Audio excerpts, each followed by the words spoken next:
देखिए दोस्तों, time and work का एक बेहतरीन प्रश्न आने वाले सभी एग्जाम के लिए इंपॉर्टेंट है, ध्यान से देखिए। ऐसे तो बहुत प्रश्न है, लेकिन स्टेटमेंट को, फैक्ट को समझिए, क्या कह रहा है, ध्यान से पढ़िए। प्रश्न आपको ऊपर लिखा हुआ होल्ड करके देख लीजिएगा। 18 boys and 24 girls can finish a piece of work in 16 days. ये 18 को बॉय, जैसे बोलेगा 18 बॉय के लिए बी लिखिए, अब एंड का मतलब प्लस होता है 24 गर्ल्स, ये दोनों मिलकर काम करता है कितना, 16 डेज में। यहां से आपको मालूम होना चाहिए कि टाइम और एफिशिएंसी एक दूसरे के रेसिप्रोकल होते हैं। यानी टाइम एफिशिएंसी में वर्क मल्टीप्लाई करेंगे, टोटल वर्क निकलेगा। यानी टाइम का रेशियो x/y है तो एफिशिएंसी का रेशियो y/x हो जाएगा, क्योंकि एफिशिएंसी बताता है एक दिन का कार्य, समझे। तो एक दिन का कार्य यानी ज्यादा, एक दिन में काम समाप्त करना हो, 16 दिन में करना है, एक दिन में करना हो तो ज्यादा आदमी की जरूरत पड़ेगा। यह ध्यान दीजिएगा, एक दिन का हम निकाल दिए, ये हो गया। लेकिन अब कहता है कि ऑल ऑफ देम, उनमें से, इन सभी में से started working together but after working for 12 days. ये दोनों काम करना स्टार्ट तो किया, लेकिन 12 दिन तक काज किया। 18 को लड़का और 24 को लड़की, और उसके बाद ऑल द गर्ल्स, जितने भी गर्ल्स हैं 24 खत्म हो गया, 6 बॉयज स्टॉप्ड वर्किंग। यानी लड़की तो समाप्त हो गया, और 18 में से 6 को बॉय हट गया, तो बॉय कितना बचा, 18 में से 6 12 को बॉय बचा। काम अभी बचा हुआ है, क्योंकि अब कहता है 12 बॉयज, जो 12 को बॉयज केवल बचा, वो finish the remaining work in 9 days. 9 day यानी एक दिन का, इसका भी निकालेंगे तो दिन से गुना कर देंगे। एक दिन का निकालने के लिए पर्सन में आपको गुना कर देना है। 12 को लड़का ही बचा, 9 दिन तक कर लिया, इससे रिमेनिंग टाइम है, रिमेनिंग वर्क हो गया एक दिन का। अब कहता है if only 24 girls were to complete the work, अगर 24 यदि इसी काम को 24 लड़कियों के द्वारा किया जाना रहता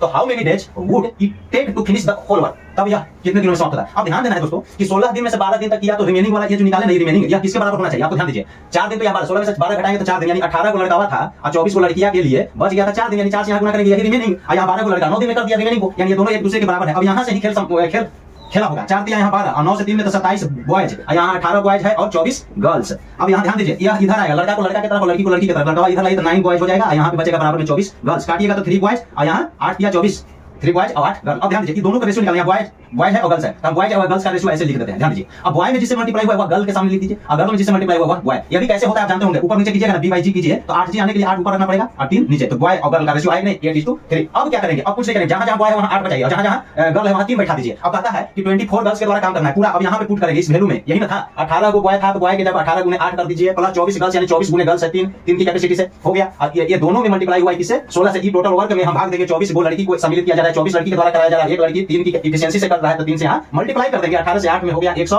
8 64 8 से 6 144 और 24 72, यही होगा, गड़बड़ हो गया क्या, 8 8 14, ठीक है। और मल्टीप्लाई 16 अब आई 24 गुने 3। अब ध्यान दीजिए, इसको मल्टीप्लाई कीजिए 6 और 14 7 216 गुने 16, अब बटा यहाँ पे 24 गुने, गुना मत कीजिएगा, काटना ही है, 16 ये है। ध्यान दीजिए, 8 दूनी 16, 8 दिया 24 और 3 से 3 9 और 9 से 1 कट जाएगा, 9 दूनी 18 9 चौके 36 24 दूनी 48 डेज में रिमेनिंग काम नहीं, 24 लड़कियों से अगर काज कराया जाता केवल तो पूरा काज 48 डेज में समाप्त होता। B will be correct answer. I am right, ठोक दीजिए लाइक। धन्यवाद।